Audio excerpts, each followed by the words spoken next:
Hello friends, welcome to my YouTube channel. তো হইচই থেকে একটু আগে তাদের আপকামিং ওয়েব সিরিজ রবীন্দ্রনাথ এখানে কখনো খেতে আসেননি, সেটা আজকে ট্রেলার রিলিজ করে দিয়েছে।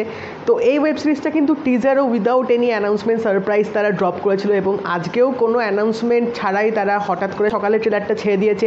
এবং তোমরা হয়তো এই ওয়েব সিরিজটা অলরেডি রিলিজ ডেট জানো যে এটা 13th অগাস্টে হইচইতে স্ট্রিম হবে। তো আগে দেখা যাক ট্রেলারটা কীরকম হয়েছে, তারপর ট্রেলারটা দেখে সেটা নিয়ে কথা বলবো তোমাদের সাথে।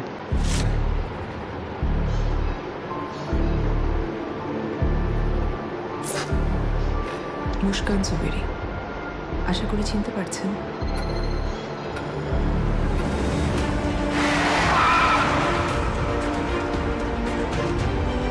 বহুদূর থেকে লোকজন আসে খাইতেন মেলা নামটা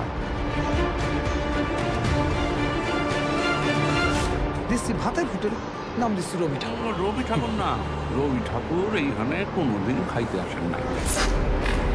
নামটা কি? নিরুপম চন্দ্র। বাঙালি? হ্যাঁ, প্রবাসী, কলকাতার বাইরে, লিভড অল মাই লাইফ। ওনার রেস্টুরেন্ট আর ওনাকে নিয়ে একটা আর্টিকেল লিখছি। আমার কি মনে হয় জানেন ভাই, প্রকৃতি মানুষই না, ডাইনি। ডাইনি কিনা জানি না, কিন্তু ওই মহিলার অনেক রহস্য আছে। আমি রোজ আপনাকে 500 টাকা দেবো, কিন্তু আমার ইনফরমেশন চাই। ওই বেটি এখানকার মানুষ না, কয়েক বছর আগে আইসে সুন্দরপুরে।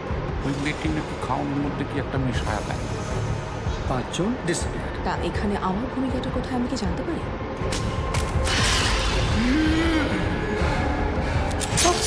মুস্কান যে তাদের নিয়ে কি করেছে সেটা জানলে আপনার পিলে চমকে যাবে। তাড়াতাড়ি চলো, প্রচুর কাজ বাকি। ম্যাডামের পেছনে লেগেছে কেন?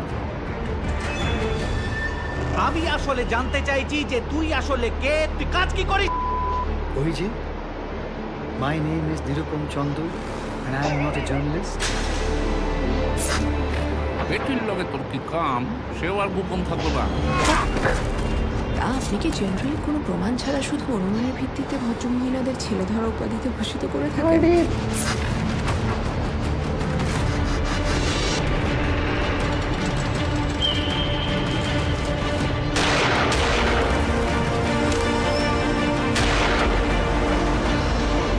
আপনি কে? রক্তচোষা ডাইনি। তুমি কি মনে করো আমি অন্য কেউ? মুস্কান নই।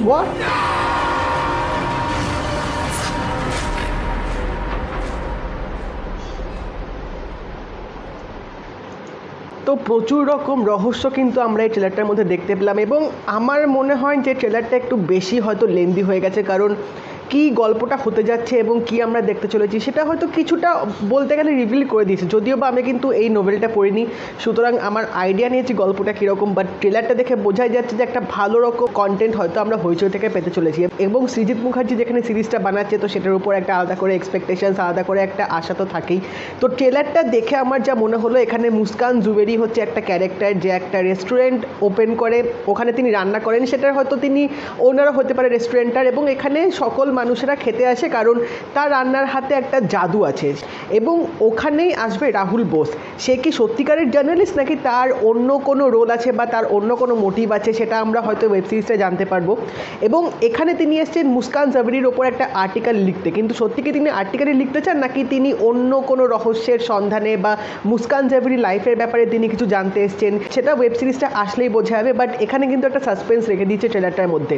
এবং আমরা দেখতে পাচ্ছি এখানে অনির্বাণ ভট্টাচার্য একটা গুপ্তচরের রোল হিসাবে প্লে করছে, যে এখানে রাহুল বোসকে ইনফরমেশন দেবে কে এই মুস্কান, তিনি এখানে কি করেন, কোথা থেকে এসছে, প্রত্যেকটা ইনফরমেশন তিনি রাহুল বোসকে পাস করবেন। কিন্তু ট্রেলারটা যতই করছে আমরা দেখতে পেলাম এখানে কিন্তু সেই অনির্বাণ ভট্টাচার্য যে রোলটা প্লে করছে তিনি হয়তো মারা যাবে, তাকে হয়তো মেরে ফেলা হবে, কারণ তিনি হয়তো এমন কিছু জেনে ফেলতে পারে যার জন্য তার জীবনে হয়তো একটা দুর্ভোগ বা জীবনে হয়তো বিপত্তি ঘটতে পারে, যেটা আমার অনুমান ট্রেলারটা দেখে আমার যেটা মনে হয়েছে।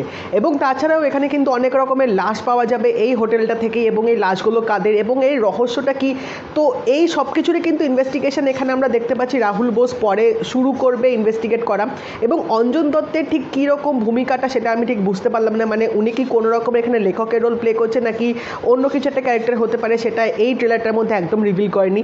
বাট এইটুকু বলা যেতেই পারে ওভারঅল ট্রেলারটা কিন্তু আমার দারুণ লেগেছে। এখানে প্রত্যেকটা ক্যারেক্টারে কিন্তু তোমাদের মোটিভটা দেখিয়ে দিয়েছে যে তারা এখানে কি করছে, বাট তোমাদের কিন্তু ডাইরেক্টলি দেখায়নি যে তাদের রোলটা কি এই ওয়েব সিরিজটার মধ্যে, এখানে কিন্তু সব কটা ক্যারেক্টারের মধ্যে একটা কোশ্চেন মার্ক, একটা কনফিউশন কিন্তু রেখে দিয়েছে।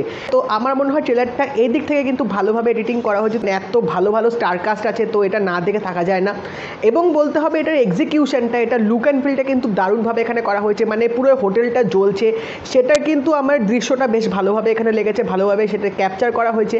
এবং তাছাড়াও সৃজিত মুখার্জি কিন্তু মার্ডার মিস্ট্রি এবং ক্রাইম থ্রিলার এই জনারটা কিন্তু তিনি দারুণভাবে হ্যান্ডেল করেন, যেটার কিছুটা ছাপ কিন্তু এই ওয়েব সিরিজটার মধ্যে পাওয়া গেছে। এবং প্রত্যেকজন তুখর টাবর অভিনেতা এই ওয়েব সিরিজটার মধ্যে আছে, তো সেটার জন্য তো একটা দেখার আগ্রহ অনায়াসে থাকবেই। তো এবার দেখা যাক এই ওয়েব সিরিজটা আসলেই বোঝা যাবে কীরকম হয়েছে। এবং ট্রেলারটা কিন্তু বেশ এনগেজিং ছিল, তোমরা শুরু থেকে কিন্তু পরপর দেখতে থাকবে, এখানে এত সিরিজ অফ ইভেন্টস হতে থাকছে যে তোমরা মানে পুরো ট্রেলারটার মধ্যে কিন্তু একদম কনসেন্ট্রেট করে বসে থাকবে। এই জিনিসটা কিন্তু আমার দারুণ লেগেছে, এখানে এডিটিংটা কিন্তু সেইভাবেই করা হয়েছে। তো রবীন্দ্রনাথ এখানে কখনো খেতে আসেনি, 13 অগাস্ট হইচইতে রিলিজ হবে, তো দেখা যাক কীরকম হয়। তোমরা যদি ট্রেলারটা দেখে থাকো তো অবশ্যই জানিও তোমাদের কেমন লাগলো। আর যদি এই ভিডিওটা ভালো লেগে থাকে লাইক করে দিও, শেয়ার করে দিও, চ্যানেলটা কিন্তু অবশ্যই সাবস্ক্রাইব করে দেবে, নোটিফিকেশন বেলটাও কিন্তু অল করে দিও। তো দেখা হবে পরের ভিডিওতে, বাই।